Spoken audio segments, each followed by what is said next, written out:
Hi Pisces, kumusta po? Hello po mga ating dude. Ayos lang po ba kayo dyan? Pisces, at pati na rin po sa mga cross-watchers. Umpisa na po natin agad mga ating dude. Current money energy muna. Ano ang current financial energy po ng mga Pisces? At anong money lack ang nagsisimulang lumapit po sa inyo? In the 9th house. Spiritual values, long-range thinking or travel. What is to be shared? 9th house. Wow. Okay, 4. In Pisces, ang galing lang. Sobrang ang galing, sobrang synchronized ito. In Pisces, spirituality to ultimately experience, trusting your psychic knowledge of, resulting from the indecision of or about in Pisces. Wow. 7th house, diplomatically, relationships, get a fair deal in the 7th house. Wow, in Aries, energies to meet the challenge of your desires resulting from the honesty and strength of. Ating dude. Alam nyo, significant nito yung mga kulay na nakikita ko ngayon, no? May green, purple, yellow, or gold, blue, may red din po. At significant din po dito yung number 9 at number 7. Mga ating dude, ang unang napansin ko po dito, yung money luck po ninyo, hindi siya mukhang simpleng random lang po ito na pera. May connection po siya sa long-term direction. Isang bagay na pinaplano mo for the future, or isang opportunity po ito na may mas malaking purpose para sa inyo. Tapos meron po kayong Pisces mismo. Trusting your psychic knowledge. Parang may decision or situation na hindi mo pa lubos maklaro. Pero may part sa'yo na alam kung saan ka dapat pumunta. Baka may intuition po kayo na paulit-ulit na nagsasabi po sa inyo na subukan ang isang direction. At ito naman pong 7th house, relationships, and get a fair deal. Dito po pumapasok yung possibility po ng partnership, agreement sa ilan, client, lalo na po kung nagmamanifest po kayo ng mga clients, yan po, mga bagong kliyente, business connection, o kaya po isang arrangement po ito, kung saan kailangan maging fair ang exchange. At dito naman po, at ito pong Aries, brings courage and honesty. So baka po kailangan mong maging diretso tungkol sa kung ano ang gusto mo at kung ano ang deserve mong kapalit. Huwag kang matakot makipag-negotiate at dude or magsabi ng boundaries kung kinakailangan. Kaya, mga dude, parang ito pong manilak po ninyo ay pwedeng dumating through a connection o kaya po agreement or opportunity na may long-term potential. Pero gusto ko po makita sa next cards po ninyo kung ano po mismo yung opportunity at kung paano po ito magdadala ng financial luck. Okay, luck, L-U-C-K, luck, swerte sa inyo. Ano mismo ang opportunity o kaya naman po ay connection na magdadala ng money luck, okay, swerte sa pera sa mga Pisces at paano po ito magsisimulang gumalaw. Successful funding, ano mismo ang opportunity o kaya po connection na magdadala ng money luck, okay, swerte sa pera sa mga Pisces. At paano po ito magsisimulang gumalaw? Release resentments about money. So, mga tengdo dito pong gratitude list, parang reminder po ito sa inyo na pansinin niyo po yung mga bagay po na gumagana na sa finances po ninyo. Kahit maliit pa. Minsan kasi, kapag matagal na tayong naghihintay ng malaking improvement, nakakalimutan na po natin yung progress na meron na, nandyan na ng ating dude. Pero, ang pinaka-interesting po dito, ito pong successful funding. Ganda. High frequency, mga ating dude. So, may possibility po ng financial support, approval, funding, kaya po resources, or isang arrangement na pwede pong makatulong po sa inyo para gumaan po ang financial situation po ninyo. Sahin ko po, your idea is divinely guided and supported by the same infinite wisdom of God that gave you the idea. Your idea is divinely guided and supported by the same infinite wisdom of God that gave you the idea. Do not allow money concerns to prevent you from turning it into reality. Crowdfunding, partnerships, and other investments are available to help you. At connected po ito sa 7th house. Ito po.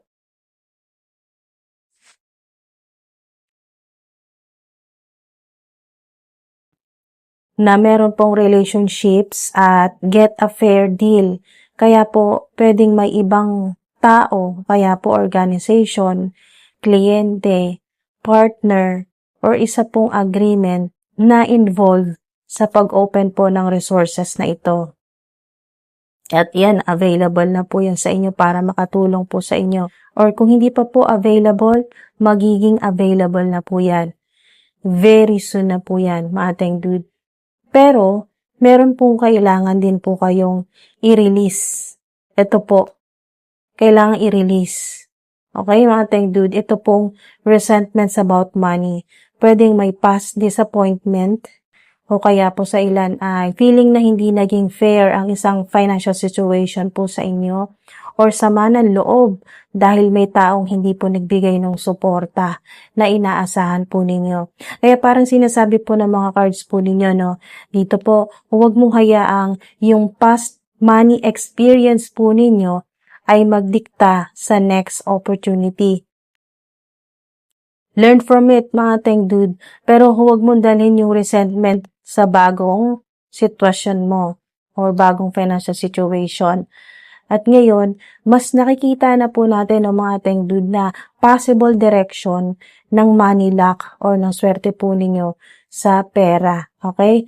May financial support or resources na pwedeng mag-open possibly through a connection, mga ating dude, o kaya po agreement.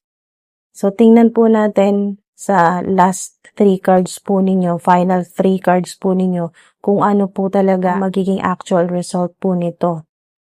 Ano ang magiging financial result ng opportunity o suporta na ito para sa mga Pisces at ano ang pinakamahalagang advice para mapakinabangan ang money luck or swerte sa pera. Reverse Queen of Cups.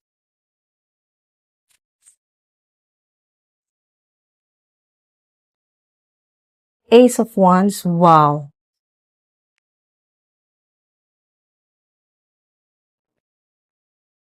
Reverse King of Swords.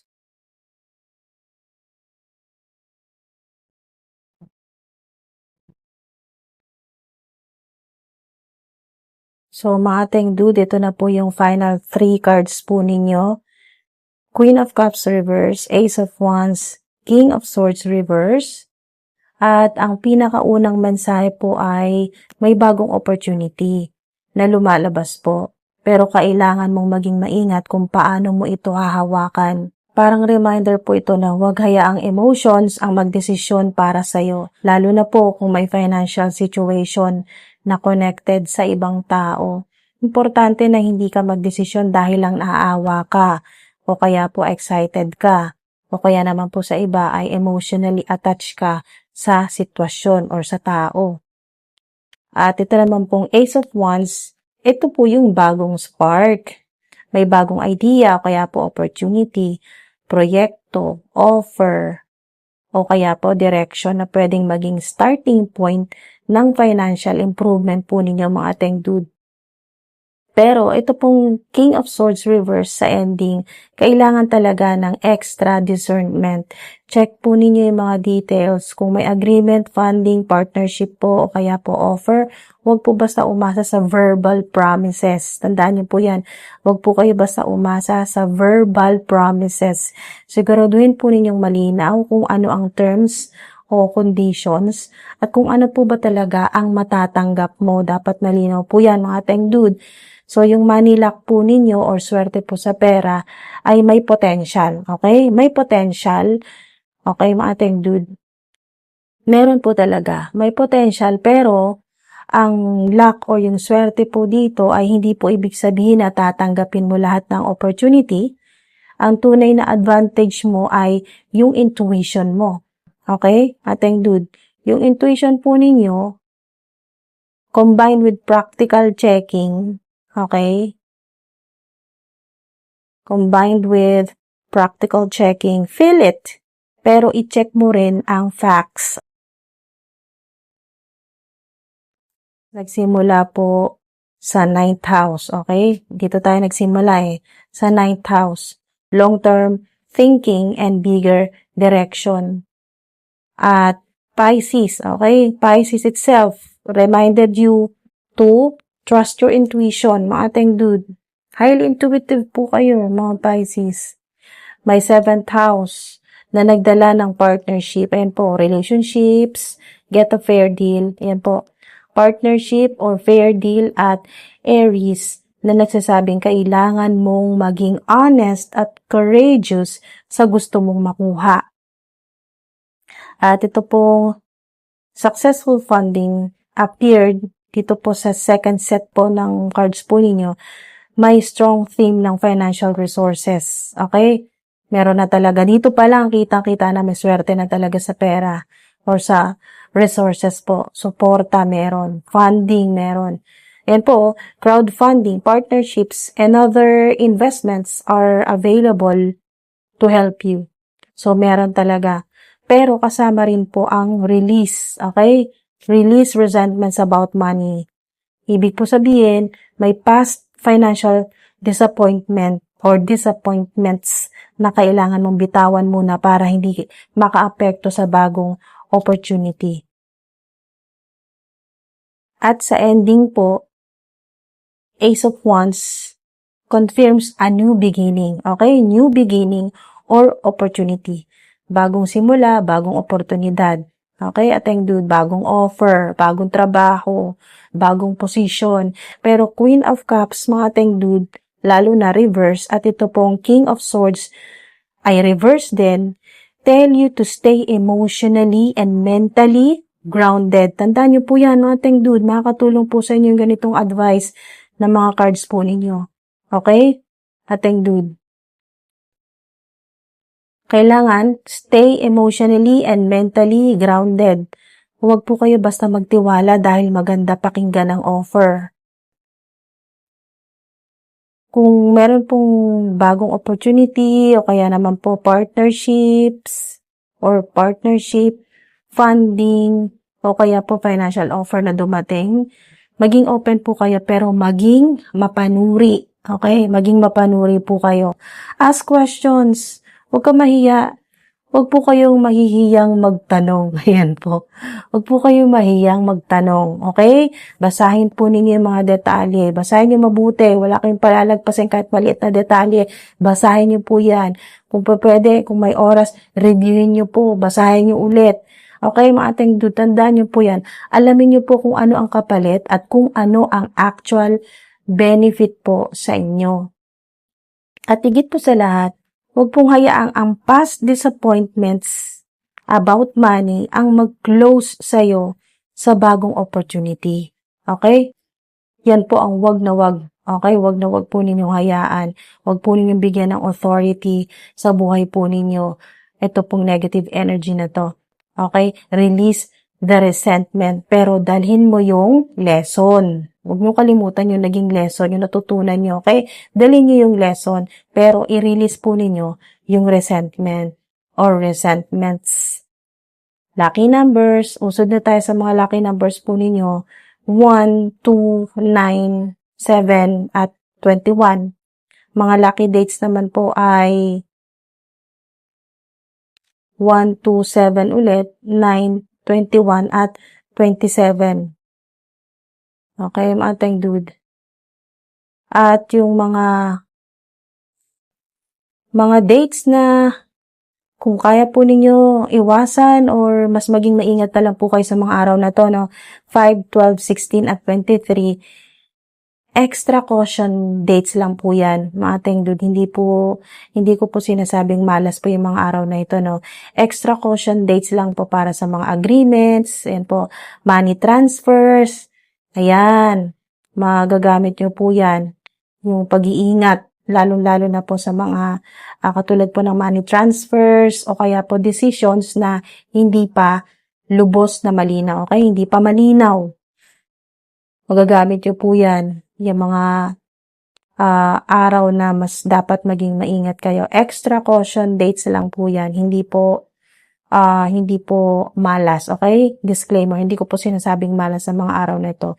Mas maging maingat na lang po kayo. Pero skip nyo po, huwag nyo pong intindihin. Kung wala naman po kayong mga agreements, mga decision na hindi pa malinaw, yung mga kailangan po ninyong pagdesisyon na talagang may duda ka pa, hindi pa malinaw. Skip nyo po lalo na kung wala naman kayong money transfers, okay? Mga teng dude, walang money transfers. At mga lucky colors naman po, green, blue, white, at purple, okay? Yung green po, financial growth po yan. Simbolo na ang clear communication naman po yung blue, at yung white naman po, puti, ay clarity at fresh start. Mga teng dude, fresh start. Lalo-lalo na, i-connect nyo yan dito sa new beginnings po ninyo. Yan po, new offer, Ace of Wands, fresh start. Ayan. At purple naman po ay sa intuition po ninyo, ating dude. Ayan, lalo na i-connect mo yan dito sa Pisces. Trusting your psychic knowledge, yan po. Intuition, purple. Lucky symbols, kung gusto nyo lang pong gamitin, katulad po ng flame, kung may makita po kayong flame, Ace of Wands po na energy or new opportunity, new offer, new beginnings, yan po. Fresh start. Susi naman po, may makita po kayong susi, opening naman po yan, okay? Mga papel, documents, yan po, agreements naman po, funding, agreements, o kaya po funding. Fish, mga teng dude. Fish, isda. Okay? Fish, Pisces, abundance po yan. Okay? Simbolo ng Pisces, abundance, at eye, mata. Ating dude. Eye, intuition naman po at discernment. So, ang money luck o yung swerte po ninyo sa pera lumalabas dito, mga ating dude, ay may potential na manggaling po sa isang bagong opportunity. Okay? Bagong opportunity, bagong offer o financial support, mga ating dude, or connection.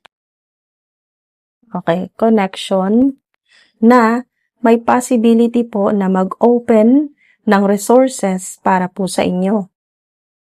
Pero mga teng dude, nire-remind din po kayo ng mga cards po ninyo na don't let emotions or past money disappointments control your next decision or your next step po ninyo.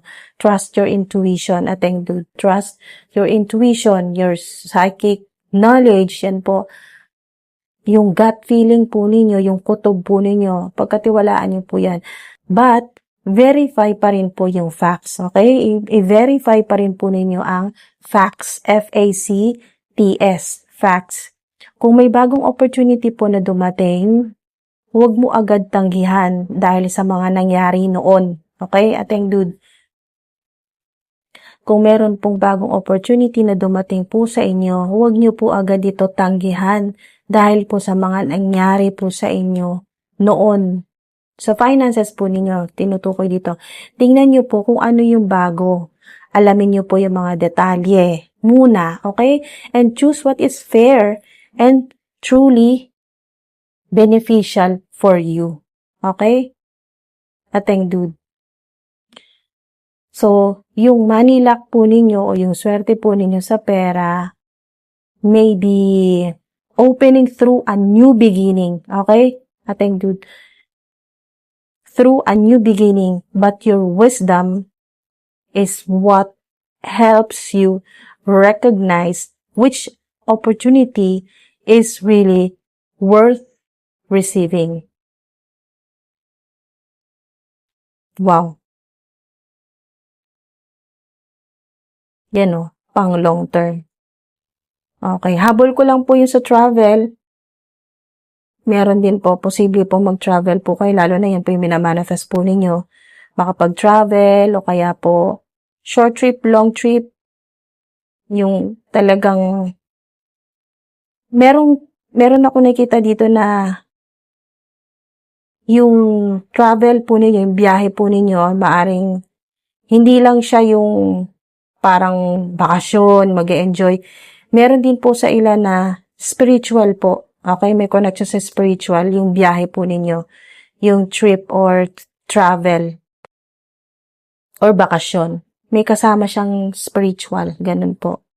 Pwedeng pumunta po kayo sa yung parang mga sagradong lugar or sagradong bansa. Yan po, or bansa at may pupuntahan kayo na particular po na lugar doon sa ibang bansa na sagrado. Yan po. Basta may kinalaman sa spirituality. May kinalaman po sa spiritual values po ninyo, mga teng dude. Ayun po, naihabol ko lang po yan.